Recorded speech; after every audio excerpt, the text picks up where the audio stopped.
왜요? 은혜가 고난보다 세거든요. 순서를 바꾸면 돼요. 꼭 뭐 성경만 정할 게 아니라 성경하고 찬송 부르고 하다가 또 있으면 친구도 만나고 좋아하는 일 있으면 뭐 영화도 보고 시간을 그렇게 써야지 밤낮 암만 묵상하고 있으면 뭐 그게 뭐 그렇게 여러분 암에게 쫓기지 말고 뭐든지 짐승이든지 뭐든지 등을 보이면 평생 도망 다녀야 돼요. 제가 어렸을 때 한 5살쯤 하여간 학교 가기 전 그때 국민학교 초등학교 가기 전인데 동네 강아지한테 쫓겼어요. 이 자식이 쫓아오더라고.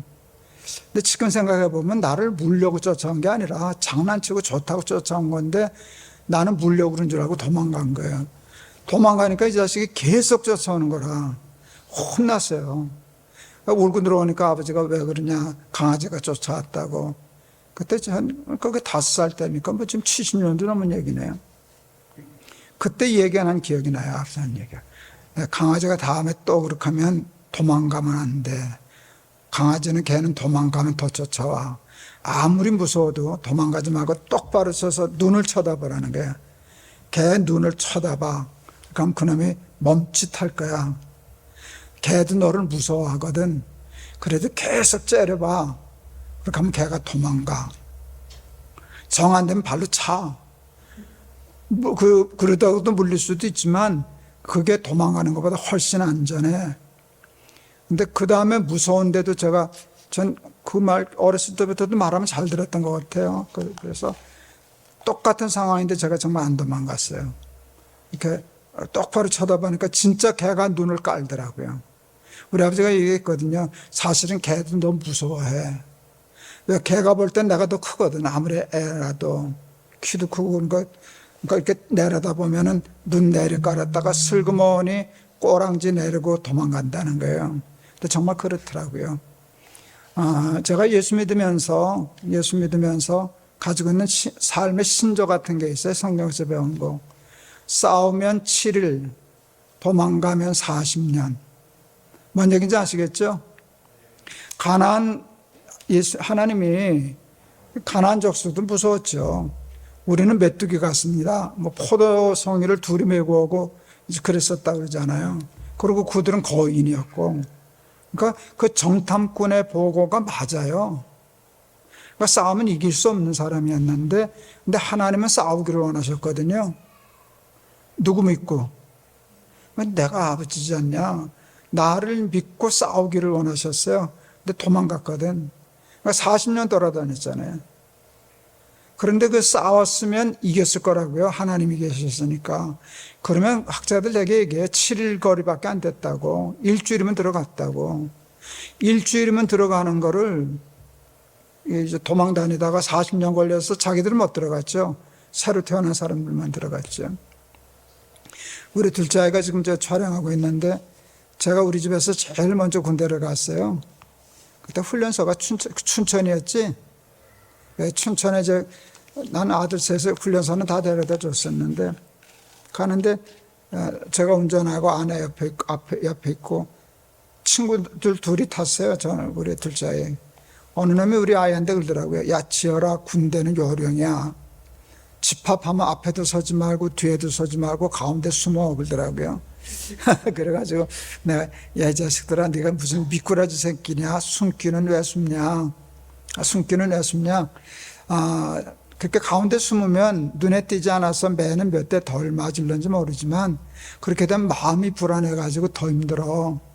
정면 돌파해. 집합하면 앞으로 튀어나가. 이제 그 얘기를 했었어요. 이제 그 다음에 또 하나 한 게 한 말이 아버지 군대 아는 사람 많다. 장군들도 많이 알고 제가 조금 아예 안 됐어서 건방을 떨었죠. 애비는 모르는데 애비 아는 장군들도 많아. 내가 뭐 되는지는 모르지만 우리 아들 좀 편한 데 보내주세요라고 전화할 때는 꽤 있다. 근데 네가 아버지 알듯이 아버지 그런 짓 안 해. 전화 안 해. 아버지가 저기다가만 전화할게, 하나님께만. 그랬어요. 그랬더니 그러라고 좋다고 갔어요. 하나님께 열심히 전화했죠. 우리 아들 가니까. 그랬더니 하나님이 최전방으로 보내셨어요. 최전방 수색중대 유격 조교제. 전에 한번 편지 보냈는데 이거보다 더 힘든 조합이 없다고. 수색 중대만 해도 힘든데 유격 조교까지 했으니까 최전방에. 그랬는데 그 유격 조교를 했어요. 몇 달 후에 아이가 저한테 편지 보냈어요. 저 기억하는지 몰라요, 저 자식.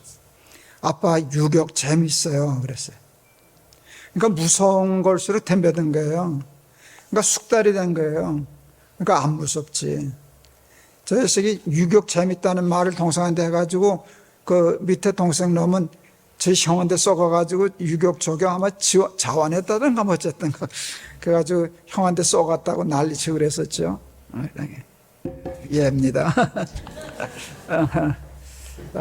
그랬는데 제가 그때 아빠 유격 재밌어요 라고 하는 얘기 들었을 때 나는 저 애에 대해서 걱정을 안 하기 시작해요. 저 이제 어디다 갖다 처박아 놔도 신경 쓸 거 없다. 제가 이제 그 미국의 뉴욕에 한 1년 우리 외갓집 형님 누님도 있고 그래서 핑계대고 한 1년 뭐 어학연수처럼 미국 경험하러 한 1년가 있었어요. 근데 제가 맨하탄 쪽에 있었는데 방값이 한 달에 $500이라는 거예요. 근데 맨하탄에 $500짜리 방 없거든요. 지금은 물론이고 그때도 그 말도 안 되는 소리거든요. 우리 큰아이가 이제 맨하탄에서 뉴욕에서 공부를 했는데 그때 기숙사 원룸 학교에서 받는 기숙사인데도 한 달에 $2,000이었거든요.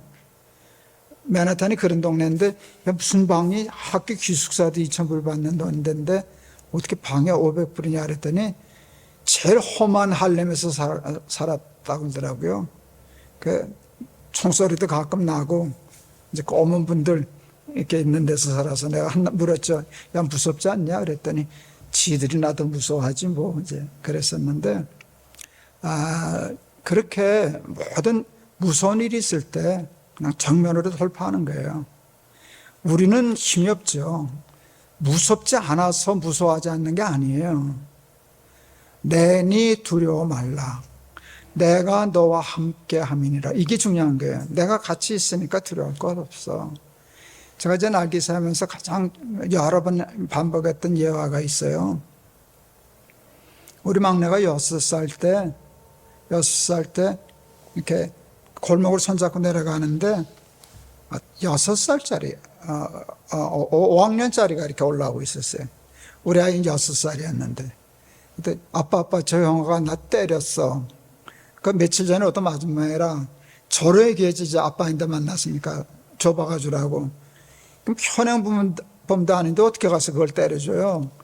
못 들은 척하고 갔더니 이 자식이 우리 막내가 억울하셨어요. 저로 얘기했는데 복수를. 내 손을 탁 부리치더라고요. 뚜벅뚜벅 걸어가더니 발로 찼어. 5학년짜리를. 6살짜리가 5학년짜리 발로 찼어요. 무사했게요? 안 했게요? 무사했게요? 안 했게요? 무사했지. 왜요? 내가 있잖아요. 그때 내가 다윗의 시편 23편을 완전히 이해했어요. 여호와는 나의 목자시니 내게 부족함이 없으리로다. 이것도 이해했고 다윗이 골리앗을 어떻게 이겼는지도 이해했어요. 다윗 6살, 골리앗 5학년, 하나님 80kg. 제가 그때 80kg 넘었거든요. 그러니까 딱 정리가 되더라고요. 하나님이 계시는데 도망가면 그 말이 안 되잖아요. 아빠가 있는데 5학년짜리가 무슨 상관이 있어요? 우리 아버지 80kg인데 이게 믿음이거든요. 그러니까 우리가 힘세서 내가 이래봬도 그게 아니에요. 뭐 깡으로 용기를 배짱 아니에요. 깡도 아니고 용기도 아니고 배짱도 아니고 믿음이에요. 하나님이 내 목자시기 때문에. 제가 이제 폐암 수술을 받고 몇 달 후에 우리가 CT 찍잖아요. 그래서 첫 CT를 찍었어요. 이제 폐암 여러분 이제 제가 수술했다는 걸 들으셨으면 폐암 앓으신 분은 아셔요. 폐암 환자는 수술을 받았다는 것만으로도 럭키한 케이스예요. 되게 때를 놓쳐서 말기 가는 경우가 많거든요. 근데 제가 이제 당뇨 때문에 부지런히 병원 다니다가 빨리 발견하는 바람에 이제 수술을 했었어요. 다행히 이제 수술을 했는데, 그러니까 수술을 했으니까 첫 CT를 찍을 때 최소한 이게 양심이 있으면 재발이 되든 몇 달 후에 되든가 뭐 1년 후에 되는데, 저는 첫 번 CT를 찍었는데 의사가 얼굴이 안 좋았어요. 여기 뭐가 있다는 거예요. 또 동그란 게 있다는 거예요. 다시 찍었어요. CT를 다시 찍어가지고 다시 오라 그러는데, 우리 암 환자들은 다 알잖아요. CT 찍고 MRI 찍고 결과 들어가는 날 죽을 맛이지. 근데 저는 보통도 아니고 이게 재발된 가능성이 훨씬 굉장히 높은 상황이었잖아요. 수술했는데 이게 나왔으니까. 나도 봤어요. 이렇게 동그란 게 있더라고요. 내가 수술 받은 자리에. 이제 가는 그 결과 들어가는 날인데 심란하더라고요. 제가 이제 그게 어디야, 양주 쪽에, 남양주 쪽에 황토방 얻어가지고 제가 산속에서 여행하고 있을 때인데 비가 주룩주룩 오는데 심란하더라고요. 근데 그게 너무 정하니까 자존심이 상하더라고요. 이게 뭐 암이 아무것도 아닌 건 아니지만 이렇게 쭈그러들 수가 있냐, 이렇게 마음이 심란할 수가 있나, 이게 좀 속상했어요. 창피하고 자존심 상해가지고. 그래서 근데 비가 이렇게 주룩주룩 올 때인데 하나님 앞에 기도했어요. 하나님 창피합니다. 하나님 창피해요. 나 예수 믿는 사람인데 이렇게 오그라들 수가 있습니까? 근데 하나님 평화를 주세요. 평화 하늘에서 내려오는 찬송 있잖아요. 비처럼 평화를 주시면 내가 평안하지 않겠냐고. 나한테는 평안의 능력이 없다고, 무너졌기 때문에. 근데 하늘에서 주면 나 가서 맞겠다고. 그냥 평화 하늘에서 내려오네 하는 찬송을 머리로 그냥 고장난 레코드처럼 이제 불렀어요. 근데 그때도 이제 날기세를 할 때니까 제가 정말 그날 죽는 줄 알아가지고 한 2번 빠졌나. 그렇지 않고는 죽어도 녹화는 했었거든요. 아무리 힘들어도. 근데 그날도 이제 녹화를 했는데, 그때는 제가 날기세를 하면서 끝에 찬송가를 하나씩 부를 때였었어요. 근데 이게 AI가 자꾸 저작권 시비를 걸어요. 찬송가는 저작권에 말려든 건데, 그 저작권을 한 번도 물어본 적은 없는데 시비를 걸면 그걸 해결하려고 우리 둘째 아이가 시간을 많이 써야 되니까 아버지 찬송가 빼면 안 돼요. 그래서 요즘은 안 하거든요. 근데 그때는 찬송가를 부를 때인데, 여러분 찬송의 힘이 참 무서운 거예요. 찬송가가 어디든지 예수 나를 이끌면, 어디든지 예수 함께 가려네. 예수 함께 아니 가면 낙없고 예수님과 동행하면 겁없네. 그 다음에 후렴이 아주 근사해요. 어디를 가든지 겁낼 것 없네. 어디든지 예수 함께 가려네. 이게 늘 부르던 찬송이잖아요.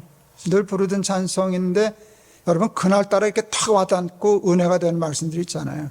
그게 탁 믿어지더라고요. 저는 지금 두 갈래 길이에요. 제발입니다, 아닙니다. 어디를 가야 겁이 없어요? 제발 아닙니다로 가야 되잖아요. 제발입니다 그러면 그 진짜 사망의 음침한 골짜기를 가는 거죠. 그거야. 그런데 이 찬송가 작사자는 일로 가도 겁이 없다는 거예요. 그러니까 이분의 얘기는 뭔가 하면, 어디를 가느냐가 중요하지만 어디를 가느냐가 중요한 게 아니라 누구와 가느냐가 중요하다는 거예요. 그러니까 예수님과 함께 간다면 일로 가도 자기는 겁 안 나겠다는 거예요. 그게 사망의 음침한 골짜기를 다닐지라도 해를 두려워하지 않을 것은 주의 지팡이와 막대기가 나를 안위하시나이다. 그 고백이 똑같잖아요. 근데 그게 그러니까 탁 믿어지는 거예요. 여러분 믿어진다는 건 무서운 거예요. 믿어지는 순간 제 마음을 뒤덮던 불안함, 우울함, 그런 게, 윤동주 시 중에 이게 있어요. 매를 번 꿩이 도망하듯이 암흑을 창구멍으로 도망케 한 위대한 재물의 향내를 맛보느라. 이런 초한대라는 시가 있거든요. 깜깜한 방에 초한대 불을 딱 켜니까 그 초한대는 예수님을 의미한 거였어요. 그랬더니 어둠이 매를 번 꿩이 도망가듯이 도망갔다고. 난 그 표현이 딱 생각나더라고요. 짓누르든, 온 마음을 짓누르든 우울하고 불안한 그 심정이 세상 물정 모르는 어린아이처럼 천하태평이 되더라고요. 그래서 병원에 갔어요. 가는데 병원 가는 마음에 조금의 제 양심을 걸고 요만큼의 불안함이 없었어요. 뭐 결과는 몰라요. 재발이라 그럴런지 아니라 그럴런지는 정해지지 않았는데도 불안함이 없더라고요. 다행히 재발된 게 아니었어요. 염증이 좀 생겼다가 깔아앉았습니다. 근데 사실은 폐암 환자는 여기 염증 생기는 것도 위험한 거거든요. 우리 폐암 환자 최정 사인 중에 하나는 폐렴일 테니까 그 폐렴이 무서운 거거든요. 근데 목사님 다행히 깔아앉았습니다. 줄어들었습니다. 그때 이제 그 세브란스 병원인데 저에게 집사님이 있었어요. 그 위암 전문이에요. 자기가 나 진료 못하니까 친구한테 나 연결해 준 거거든요. 자기 목사가 그러니까 옆에 같이 있었어요. 저한테 목사님 정말 다행입니다. 큰일 날 뻔했습니다. 걸 재발됐으면 많이 고생하는 겁니다. 그랬어요. 그러면서 하는 말이 목사님 오늘 병원에 오실 때 많이 불안하셨죠? 그래서 내가 아니 그랬어요. 그랬더니 뭔 놈의 집사가 자기 교회 목사 말을 안 믿더라고요. 에이 그런 게 어디 있어요? 그런 게 어디 있어요? 그런 게 어디 있어요? 그래서 야 그런 게 어디 있긴 어딨냐 여기 있지. 근데 나도 이해는 안 간다. 이게 어떻게 불안하지 않을 그건 거짓말이지. 괜히 센 척하는 것뿐이지. 괜히 목사라고 그냥 허세 부리는 거지. 에이 그런 게 어디 있어요? 그게 맞는 말인데 정말 그런 게 없는 게 어떡하겠어요? 그런 게 없었는데요. 그게 하나님이 그런 마음을 주시니까 불안이 없어지더라고요.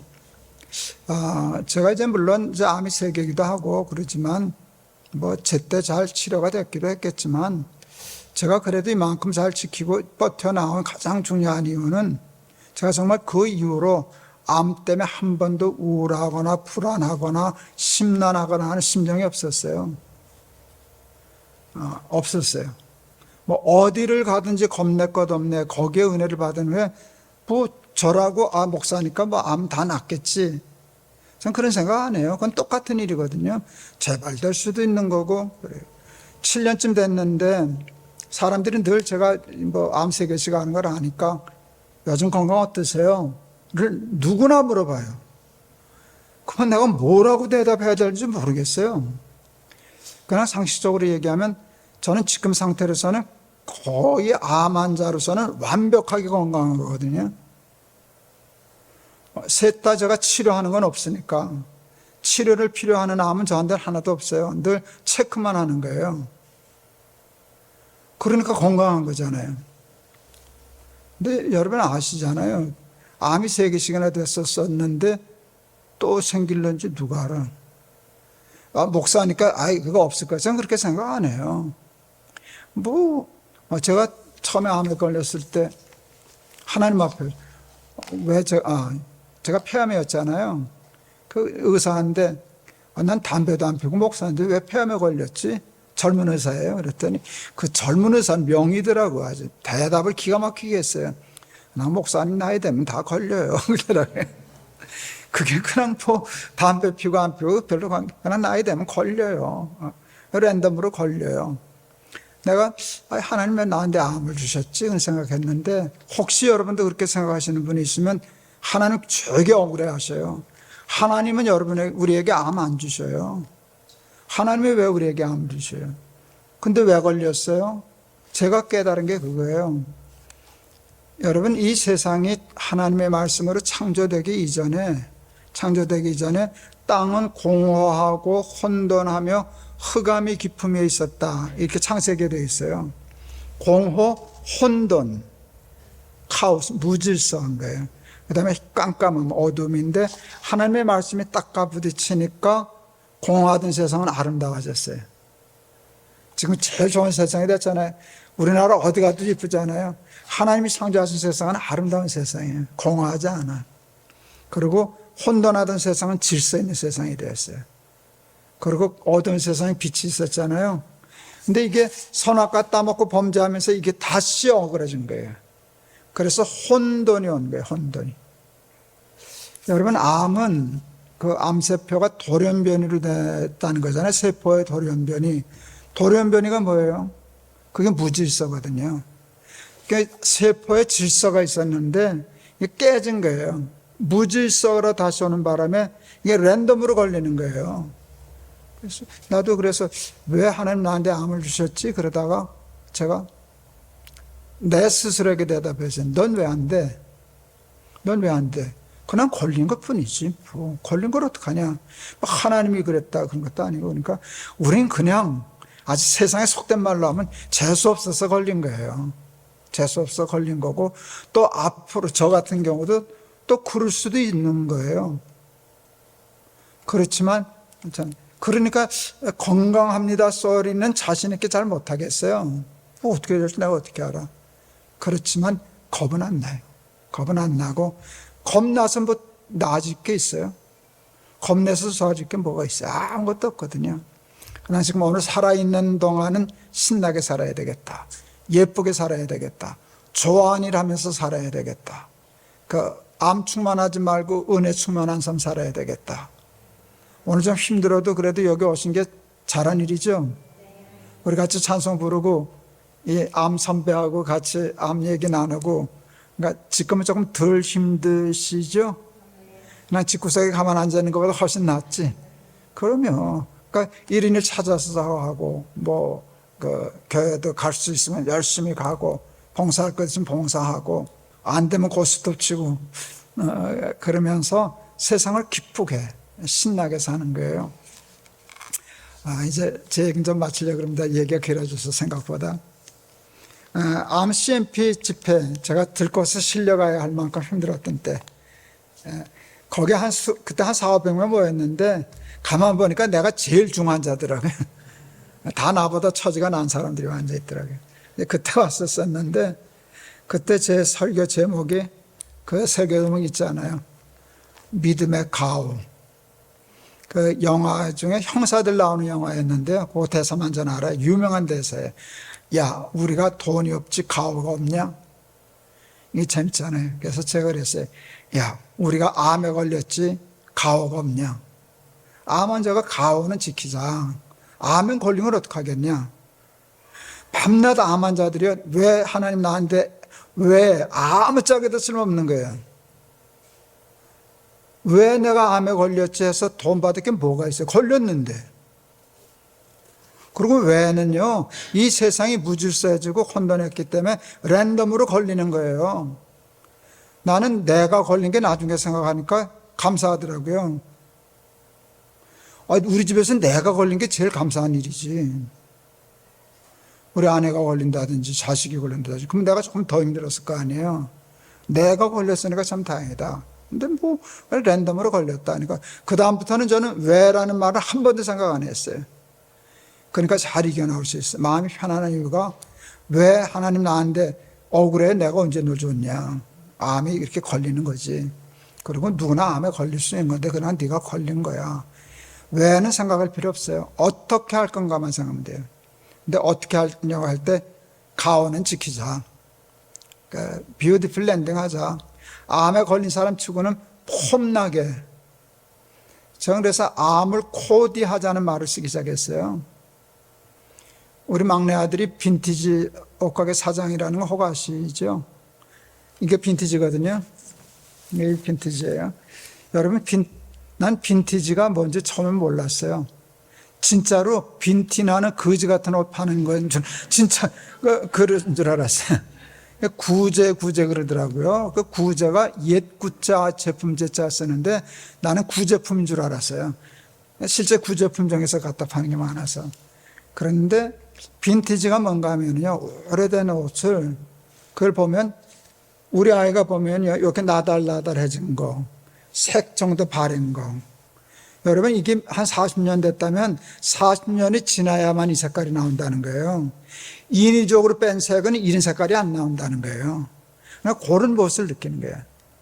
제가 제일 처음에 우리 아들 팔아주려고 쉐트 하나 사왔더니 집에 와서 봤더니 여기 구멍이 뚫린 걸 팔아먹었어요, 이 자식이.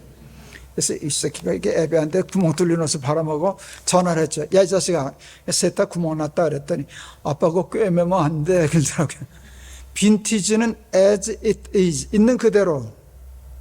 근데 그것을 당당하게 구멍 나고 꿰주고 찢어지고 한 것을 당당하게 코디하는 거예요. 그게 빈티지의 멋이에요. 여러분, 안 부끄러워할 거 없어요. 우리가 꼭 죄가 많아서, 많은 사람들은 죄 때문에 그렇게 하면 다 환자야지 세상에 죄 없는 사람이 어디 있어. 그러니까 여러분 기죽을 거 없어요. 그냥 암에 걸렸다. 내가 걸린 게 그나마 다행이다. 감사하다. 그리고 지금 왜 걸렸나는 생각 안 한다. 어떻게 할 건가. 근데 첫째, 가오는 지킨다. 내가 쭈그러들지는 않는다. 죽을 때 죽을 수는 있어도 무릎은 안 꿇는다. 전 바울의 고린도전서 15장 50절 말씀 참 좋아요. 사망아 너의 이기는 것이 어디 있느냐. 사망아 너의 쏘는 것이 어디 있느냐. 큰 소리 빵빵 쳐요. 이게 믿음이거든. 그런데 그래서 바울은 안 죽었죠. 바울 죽었어요? 안 죽었어요? 믿음으로 죽음을 이긴 거거든요. 죽음을 두려워하지 않았어요. 죽음을 두려워하지 않았다고 해서 안 죽어요? 죽는다니까. 바울도 죽었다니까요. 우리가 믿음으로 암을 이긴다고 하면 안 죽죠? 죽는다니까. 어차피 죽는 거라고요. 그러니까 죽음 갖고 벌 벌 건 없어요. 근데 죽음을 극복했다는 것은 안 죽는다는 게 아니에요. 암을 앓을 수도 있고 조금 아플 수도 있고 그러다 죽을 수도 있는 건데 그것 때문에 너무 창피하게 기죽진 않겠다. 그리고 여러분 아셔야 돼요. 우리가 당하는 고난보다 우리가 더 강해요. 하나님이 그렇게 만드셨어요. 우리는 고난을 이길 수 있어요. 힘들지. 아프고 힘들지만 우리는 어떤 고난보다도 강해요. 특히 하나님을 믿는 사람은 강해요. 그리고 그것을 우리 식구들에게, 특별히 자녀들에게, 믿지 않는 사람들에게 보여줘야 해요. 아까 처음에 얘기했듯이 그 포천인가 파주에서 오셨던 분, 그 암 말기로 고통 중인데도 날기세 때문에 천국처럼 지내다 가셨어요. 이게 얼마나 근사한 거예요. 뭐 다 안 아프고 건강하고 형통해가지고 천국처럼 지냈다면 그걸 누가 못해.